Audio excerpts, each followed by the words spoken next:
Imagine stepping into a commercial meat freezer. Now, drop the temperature another 20 degrees.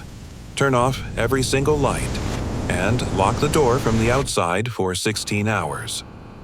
That is exactly what every single night felt like for ancient humans living during the last glacial maximum about 25,000 years ago. It's a level of cold that doesn't just make you shiver, it's the kind of freezing temperature that physically hurts your lungs every time you take a breath. You are standing in absolute pitch black. No streetlights, no cell phone screens, just an endless, suffocating darkness. During these brutal Ice Age winters, the sun would vanish by 4 p.m., plunging the frozen landscape into a deep, terrifying shadow. For the next 16 hours, our ancestors were completely blind, and out there, beyond the faint, flickering orange glow of a tiny campfire, the ice wasn't empty. But the truth was far worse. Every snapped twig sounded like a gunshot. Every gust of wind carried the heavy scent of predators that were built for the frost. These weren't just wolves. These were massive, armor-plated beasts that weighed as much as a modern pickup truck. We like to think of humans as the apex predators of history. But when the temperature plummeted to minus 40 degrees Fahrenheit and the light died, we were nothing more than prey holding a sharpened stick. You might think the cold was the most dangerous thing out there in the dark. You might think freezing to death was their biggest fear when the fire started to burn out. Today, if we want to survive a winter storm, we buy high-tech insulated jackets, crank up the thermostat, and lock our reinforced steel doors. But imagine facing a blizzard with nothing but animal skin between you and certain death. In this video, we are going back 25,000 years to uncover exactly how early humans survived the deadliest winters on Earth. We'll look at the incredible, mind-blowing adaptations they made just to make it to sunrise. The stakes were incredibly simple. Keep the fire alive or die. That tiny, glowing hearth was their only shield against a frozen world that wanted to kill them. But gathering wood in a frozen wasteland was a massive risk. Every step away from the cave was a gamble. You are burning massive amounts of calories just trying to stay warm. Calories you can't easily replace because the ground is frozen solid. Finding food was like trying to find an open grocery store in a dead, abandoned city. And the psychological toll of this was massive. Try sitting in a pitch-black room for an hour, doing absolutely nothing, listening to the silence. Now stretch that out to 16 hours, surrounded by a terrified family, knowing that if anyone falls asleep on their watch, everyone will freeze. The human brain isn't wired for that much darkness. It plays tricks on you. Shadows look like monsters.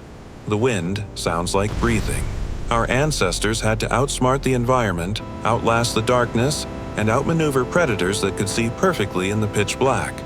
They thought the worst thing that could happen was losing the fire, and they were already hunting. To really understand how terrifying this was, we have to look at the world they were standing in. This wasn't just a heavy snowstorm. This was the Ice Age.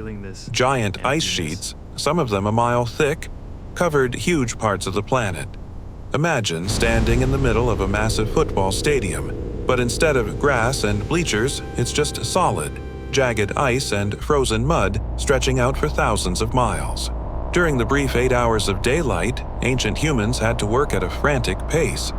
They were racing a ticking clock every single day. If you drive down the highway today at 60 miles an hour, you cover a mile in a minute.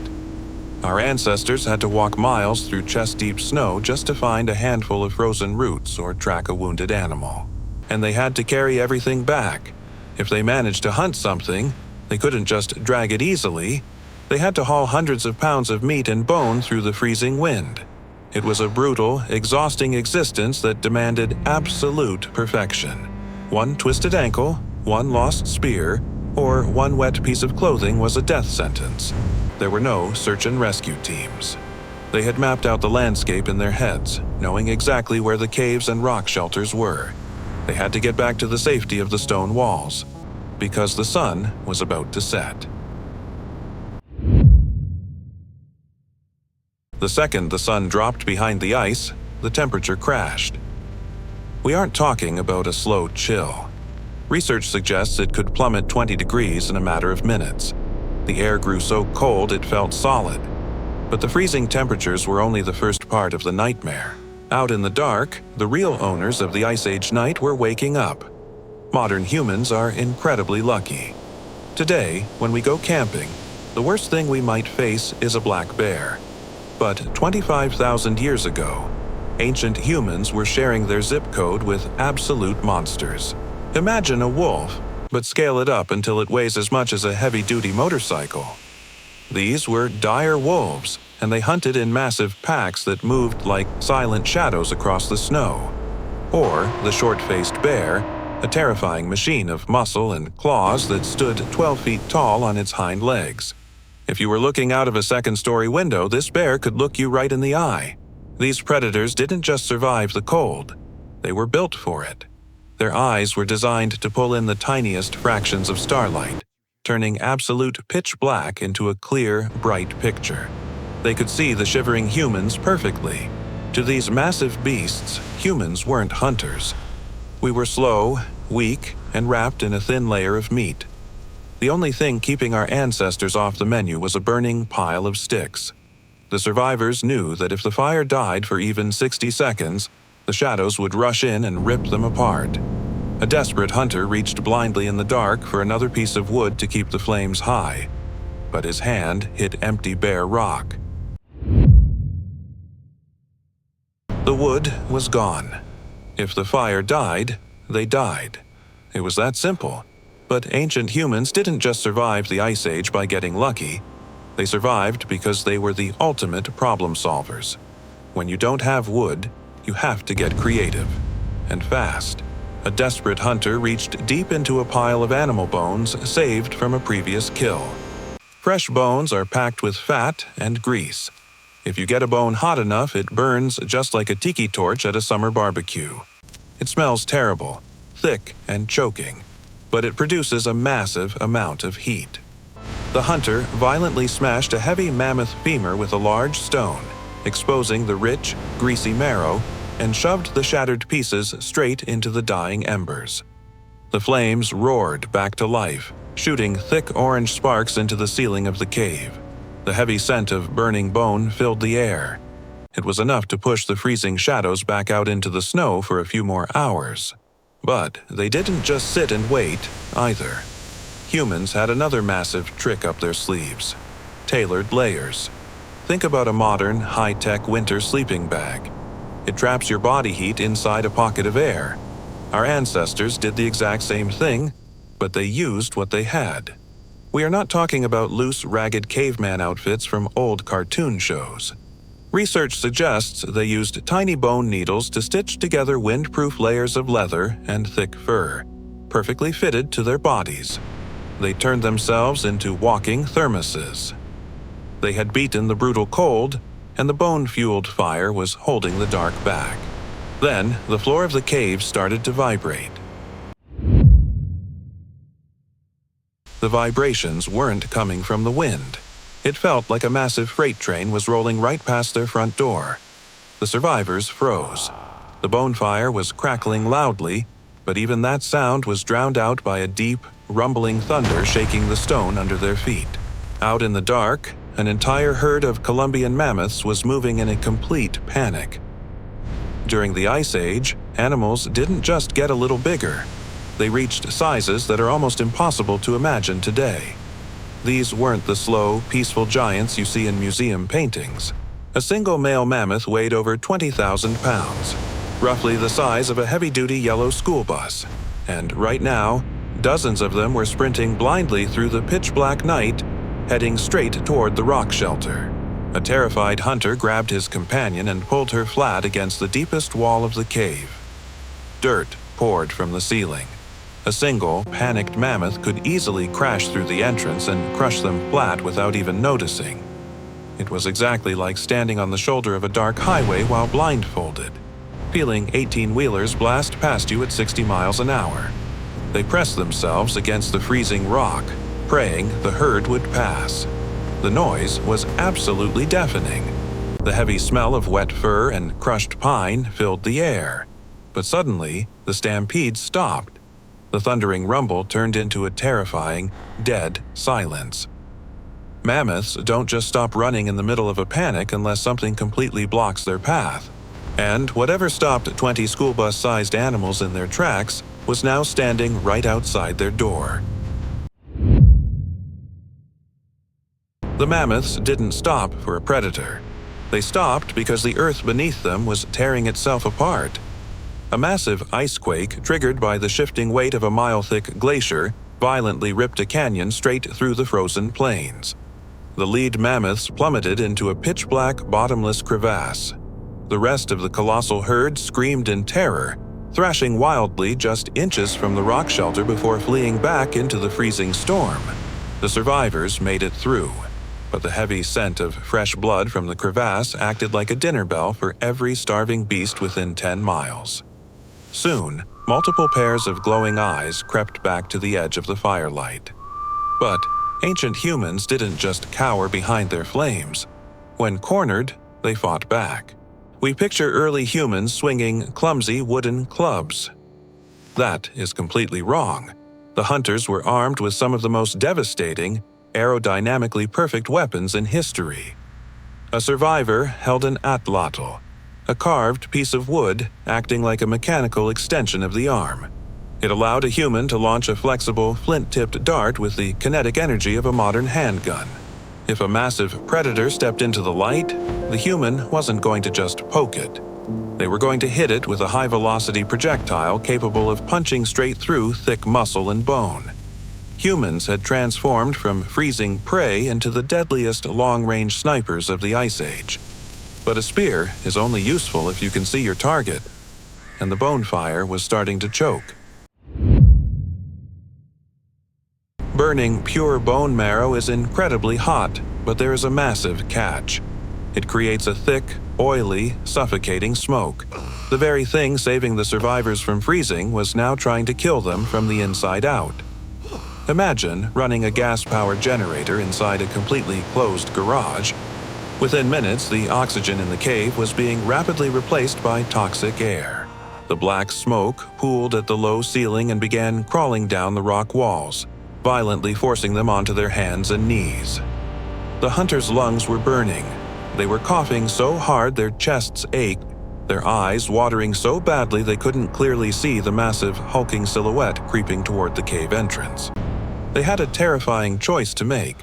They could stay inside and suffocate, or they could step outside into the minus 40-degree wind and face the beasts waiting in the dark. But our ancestors were master engineers. They didn't just build fires, they controlled them. Archaeological research suggests early humans fully understood airflow. They dug small trenches leading directly to their hearths, creating a deliberate draft system. By channeling a tiny stream of freezing wind from outside, they could feed fresh oxygen to the base of the fire while pushing the toxic smoke out through the top of the cave opening. A desperate survivor dropped to the ground, frantically clearing a narrow channel in the dirt with bare, bleeding hands to connect the wind to the fire. A rush of cold air blasted the embers. The flame flared a blinding white and the thick smoke rapidly pulled away. The hunter blinked the tears away and raised the weapon. The predator was perfectly clear, and it wasn't alone. The hunter didn't hesitate. With a violent, whip-like snap of the arm, the atlatl launched the heavy spear forward.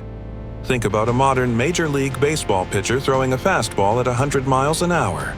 The spear flew even faster, driven by the mechanical leverage of the carved wood. It crossed the cave in a fraction of a second, flying with so much kinetic energy that it buried itself deep into the chest of the massive lead dire wolf. The beast dropped instantly. The rest of the pack, terrified by the sudden noise, the death of their leader, and the blinding flash of the newly drafted fire, scattered wildly back into the freezing dark. The survivors had won the standoff. They had the advanced weapons, the perfectly tailored clothes, and a roaring fire keeping the deadly ice at bay. But surviving the Ice Age was like playing a rigged game. The moment you solved one massive problem, the environment threw something completely unexpected at your feet. The dirt draft system worked perfectly. The shattered mammoth bones were burning hotter than ever, glowing with an intense, bright white heat. It was finally warm inside the deep shelter. They could actually feel their fingers again. But that extreme, sudden heat was doing something they hadn't predicted. Above them, the roof of the rock shelter wasn't just solid stone. It was heavily packed with thousands of years of permafrost and thick veins of solid ice, holding the massive, jagged rocks together like concrete. A single drop of freezing water fell from the ceiling and hit the white-hot embers with a sharp, angry hiss. Then another, then 5 more. The fire wasn't just pushing the cold away, it was melting the very roof above their heads, threatening to drown out their only source of heat. And then they heard the stone crack. The sound of cracking stone inside a cave is a death sentence. For thousands of years, the permafrost had acted like supernatural glue, holding massive, jagged boulders suspended in the air. But the bone fire was producing the intense heat of a modern blast furnace. By saving themselves from freezing to death, they were literally melting the structural foundation of their only shelter. Dirt and heavy pebbles began raining down on them like a localized thunderstorm. They had fractions of a second to make a choice. If they stayed, a 10-ton boulder would flatten them instantly. If they ran outside into the pitch black, the minus 40-degree wind would drop their core temperature to fatal levels within minutes. But these were survival experts. They didn't panic. They pivoted. A hunter grabbed a thick, heavy mammoth hide they used for sleeping and threw it directly over the hottest center of the flames, violently smothering the intense white heat. The cave instantly plunged back into a dim, terrifying orange shadow. The other survivor used the thick wooden shaft of a spear to rapidly drag the remaining burning coals closer to the cave entrance, away from the unstable ice ceiling. It was a massive gamble.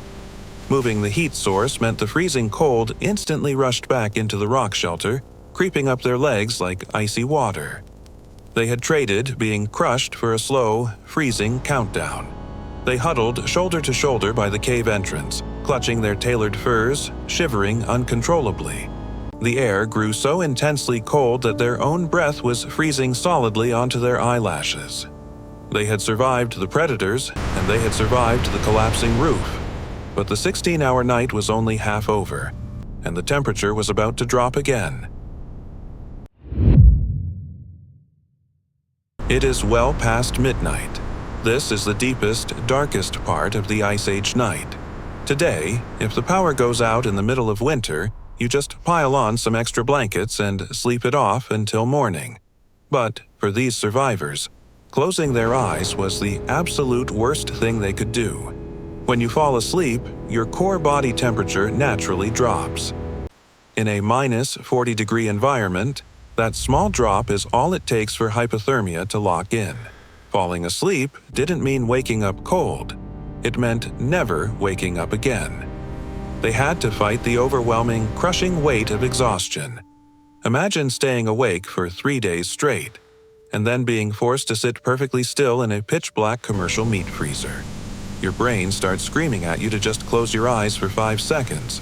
Your body feels like it weighs 1,000 pounds. To stay awake, ancient humans had to keep their minds engaged. They couldn't just stare at the dark.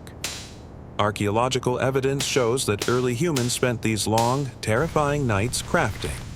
They used the faint orange light to carve intricate hunting tools, sharpen bone needles, and repair their vital winter gear.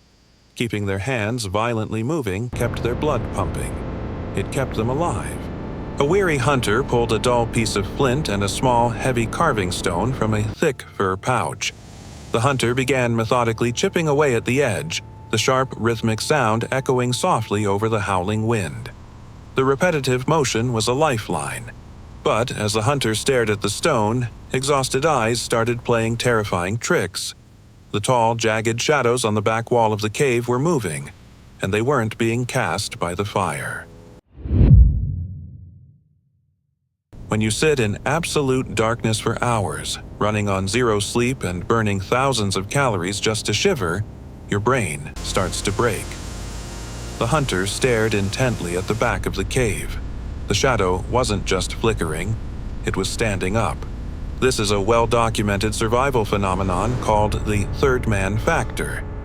When human beings are pushed past the absolute limit of physical and mental endurance, their brains often create a hallucinated presence in the room. Today, mountain climbers or shipwreck survivors sometimes describe it as a guardian angel. But in the pitch black of the Ice Age, when everything outside wanted to eat you, it felt like a monster. The hunter gripped a jagged flint knife so hard the frostbitten knuckles turned pure white. A human heart was hammering like a heavy industrial jackhammer. Frantically rubbing frozen dirt out of their eyes, the shadow instantly snapped back into the shape of a jagged rock. It was just the mind fracturing under the extreme weight of the 16-hour night. But these intense hallucinations were incredibly dangerous. If sheer panic took over, ancient humans might sprint out of the cave into the snow and freeze to death in minutes. To fight the madness, the survivors started talking. We don't know exactly what language they spoke 25,000 years ago, but research suggests storytelling was one of our greatest survival tools. By sharing memories of past hunts and warmer days, they kept their minds anchored to reality. They forced their brains to focus on the human voice instead of the screaming wind outside. They had battled cave-ins, toxic smoke, freezing temperatures, and giant predators. But as the fierce wind suddenly died down, a new, entirely different sound echoed across the frozen plains. It sounded exactly like heavy footsteps crunching in the deep snow, and it was walking right toward their cave. The crunching sound stopped right at the edge of the firelight. The survivors didn't breathe. They raised their weapons, aiming dead center at the massive shadow blocking the entrance. This wasn't a dire wolf. It wasn't a short-faced bear. The silhouette, standing in the freezing moonlight, was perfectly upright. It was human. During the last glacial maximum, human populations were incredibly tiny. Imagine taking the entire population of a small high school and scattering them across the entire state of Texas. That was the population density. Running into a complete stranger in the middle of a pitch-black -40-degree night was mathematically almost impossible. The figure stepped slowly into the dim, orange glow. He was massive, built like a modern professional linebacker, his face completely buried under thick layers of frost and dirty mammoth fur. In a world with no laws, no police, and no grocery stores, encountering another human was the ultimate wild card. They could be looking for a warm fire to share, or they could be starving, desperate, and completely willing to kill you for your tailored winter coats. The hunters didn't lower their spears. The stranger stared at the bone fire, eyes wide with a desperate, animal-like hunger. He didn't speak. He just slowly raised a massive, jagged stone axe. Ancient humans didn't just survive the elements. They had to survive each other. The stranger took a heavy step forward, the ice cracking loudly under his boots. The defenders tightened their grips, ready to launch their weapons at point-blank range. But before a spear could be thrown, the massive stranger suddenly dropped his axe to the floor. And then he collapsed. The stranger didn't surrender. He was dying. It didn't matter that he was built like a heavyweight fighter. The Ice Age didn't care about muscle. The massive man had pushed himself until his core temperature crashed and his body completely shut down. The stone axe didn't fall because he gave up. It fell because his frozen muscles locked up and he could no longer grip the handle. The survivors slowly lowered their weapons. In a brutal, frozen wasteland where calories meant life, the absolute smartest survival choice would be to roll the stranger back into the snow and strip him of his heavy furs. But they didn't. They dropped their spears, grabbed his heavy shoulders, and forcefully dragged his massive frame closer to the glowing red coals. This is the exact moment ancient humans separated themselves from every other animal on Earth. Out in the cold, a wolf with a broken leg dies. A short-faced bear that can't hunt starves, but humans took care of each other. Archaeological research shows ancient human skeletons with completely healed femurs and recovered skull fractures. That means someone fed them, protected them, and kept the fire burning while they healed. Our absolute greatest survival tool wasn't the carved spear, and it wasn't the draft fire. It was community. A survivor pressed a warm piece of greasy meat against the stranger's lips, slowly bringing him back from the edge of death. The wind howled outside as they waited. Finally, his frost-covered eyes snapped open, but he didn't look grateful. He looked completely terrified. He pushed himself up onto one elbow, his eyes wide and glued to the pitch-black opening of the cave. He raised a shaking, dirt-caked finger and pointed directly into the dark. He hadn't just been wandering through the blizzard. He was running from something, and it had followed him. The massive shadow completely swallowed the entrance of the cave. The survivors and the wounded stranger were trapped. Whatever this thing was, it was bigger than a dire wolf, bigger than a mammoth. It stepped into the faint orange glow, revealing the heavily scarred, brutal face of an adult cave bear. A monster weighing over 2,000 pounds, standing taller than a one-story house. It locked its eyes on the dying humans.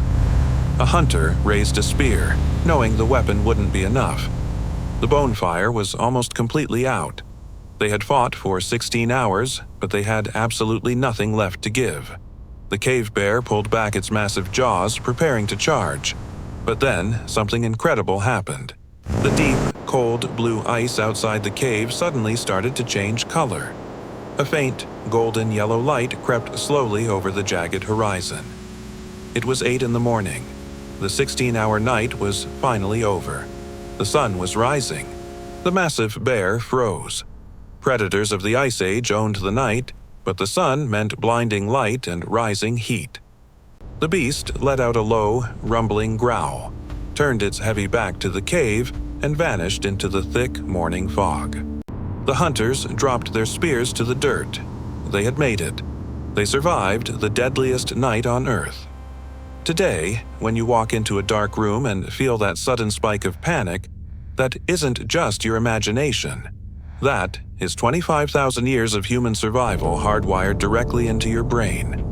We are afraid of the dark because, for a very long time, the dark wanted to kill us. But how did these exact same exhausted humans cross a frozen ocean to discover America? That is a mystery for next time.